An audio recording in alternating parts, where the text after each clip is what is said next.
I did a video a few minutes ago about repairing the damage done to trust by politicians and the need to cut back on secondary jobs. And I didn't mention things like GB News and Jacob Rees-Mogg, and I should have done.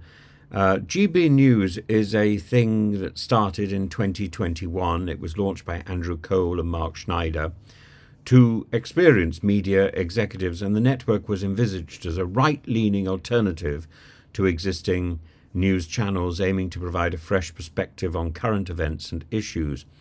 GB News is primarily funded by a mix of private investment and advertising, and notable investors include the US-based Discovery Inc., which initially provided significant financial backing, and various individual investors who share the vision of creating a more diverse news landscape in the UK, including things like Talk TV, another recent entrant in the UK news market, a failure now, established by News UK, the UK arm of Rupert Murdoch's media empire.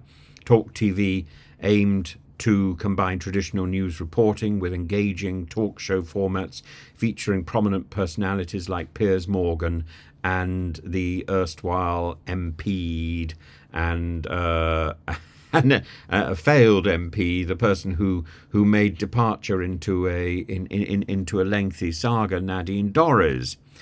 Then there are the more interesting private ventures on social media like Two Seed TV, a smaller independent channel that focuses on providing news and opinion from a more conservative perspective. While not as high profile as GB News or Talk TV, it caters to a niche audience seeking alternative viewpoints, and it's thorough and it's professional. And I think that social media role will play a greater role in modern news dissemination. Dan Wootton, for example, a prominent journalist and former presenter of GB News, has leveraged his own significant social media following with the I can't remember the name of the priest who's these people have appeared and disappeared. Lawrence Fox. It's having staying power, which is the issue, and having funding to do so. But platforms like Twitter, YouTube, Facebook are used extensively by things like GB News to engage their audience, to share content, to drive viewership. And it shouldn't just be the preserve of the right wing. There should be an opportunity for other voices to come in. I'm particularly impressed by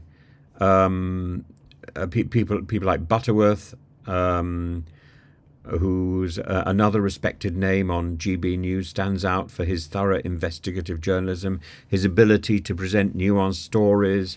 Other notable presenters have been people like Andrew Neil, who brings gravitas and extensive experience, Michelle Dewberry, who offers a relatable perspective on everyday issues. But we should have a greater range of individuals, and the idea that we just have this sort of mainstream media and then we have a right wing offshoot, that is absurd. There should be offshoots to cater for differing tastes. And the idea that we should have an unbiased media, this is a nonsense put out by the BBC. No media is unbiased. All media has an angle. And of course people in GB News and the far right would claim that angle is in mainstream media, in the BBC, is left wing. Not necessarily. It may be significantly more right-wing now that there's a left-wing government. And the place of a private news programme that operates under the guise of an entertainment channel like GB News, there's certainly a market for that approach. Such programmes can attract viewers who might not typically engage with the traditional news format that we see on like BBC News Channel, thereby broadening public discourse, because that's the aim. The aim is to broaden conversation. However, it's crucial that these programmes maintain journalistic standards and transparency to avoid blurring the lines between what they do and pure entertainment. There needs to be credible news reporting. Is one reason why I quite like the 2C approach, because he makes it very clear, these are the facts, this is my opinion. I don't always follow that formula, because I'm never quite sure what is the fact and what is my opinion, and I feel that there's a certain sort of way in which everything is lumped together. I think personally, I think that's perfectly acceptable, but one's got to find a way to accept that there need to be channels that are prepared to change their mind and to engage with the audience and to say this today, that tomorrow. The idea that we are oracles that are inflexible and that can be predicted, that I think is the problem. I think we need a little bit more unpredictable discussion so that it becomes a little bit more vital and therefore entertaining.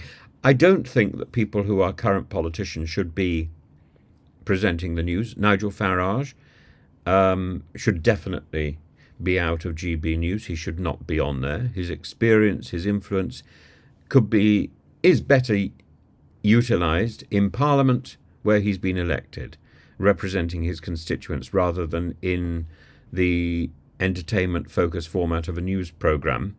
And maybe with his exit, somebody like Jacob Rees-Mogg can spend a little bit more time honing his skills so that he can read his auto cue more efficiently and with a little bit more dynamism. He can do it. He should do it routinely. He should do it better. And when he does it, he does it very well. When he doesn't do it well, he's slovenly and rather useless. But he's always interesting, and what he says has been very carefully written and very, very thoughtfully composed. It just needs to be presented more consistently and better. And as I say, he has that potential. He should now dedicate himself single-mindedly to realizing it, and he should take as his guide somebody, like Tom Harwood, who is stupendous, very young but stupendous. And there are other people who are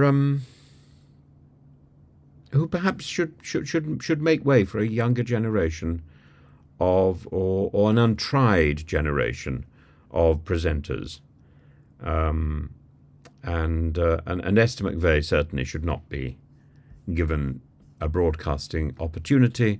She is now committed to being in Parliament again. She fought for the seat. It's hers, and that's where she should be. She should not be turning up presenting programmes on private or public television channels. There we are.